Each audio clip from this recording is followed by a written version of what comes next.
Pemirsa, masuknya daging babi impor ke Indonesia mengancam keberlangsungan usaha peternak lokal khususnya di Bali yang tengah mengalami surplus produksi. Harga daging impor yang jauh lebih murah dikhawatirkan akan memukul daya saing produk lokal dan menurunkan minat masyarakat untuk beternak.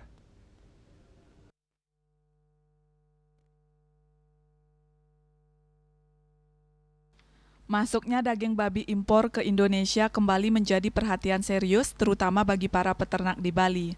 Pada tahun 2024 tercatat sebanyak 5 juta kilogram daging babi impor telah masuk ke Indonesia. Jumlah ini dinilai cukup besar dan dikhawatirkan akan kembali terjadi dalam waktu dekat. Terlebih lagi Bali sendiri saat ini berada dalam kondisi surplus produksi daging babi. Sebagian besar hasil produksi ini selama ini dipasarkan ke luar daerah, baik dalam bentuk karkas, daging segar, maupun babi hidup.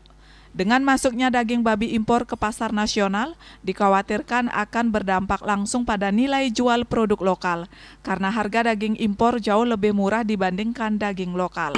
Ya, jadi menurut kita dengan datangnya daging babi impor ke Indonesia ini kan memberikan pengaruh yang sangat buruk di peternakan babi khususnya di Bali. Kenapa itu menjadi buruk? Karena segmen pasar ternak yang ada di Bali saat ini adalah hampir 60% itu kita kirim keluar wilayah, jadi keluar Bali.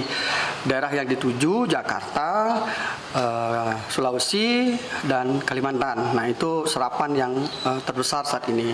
Nah, jika kemudian daging babi import ini sampai masuk kemudian ke Indonesia, ini jelas akan memberikan pengaruh yang sangat besar terhadap nilai jual produksi di tingkat masyarakat. Seperti saat ini contohnya harga babi kita relatif murah ya, dan kalau kita hitung dengan harga pokok produksi saat ini di tingkat masyarakat ternak kita adalah 40.000, terus nilai jualnya adalah 38, maka bisa kita katakan bahwa masyarakat kita saat ini terdampak kerugian 2.000 per kilo selama masa panennya mereka.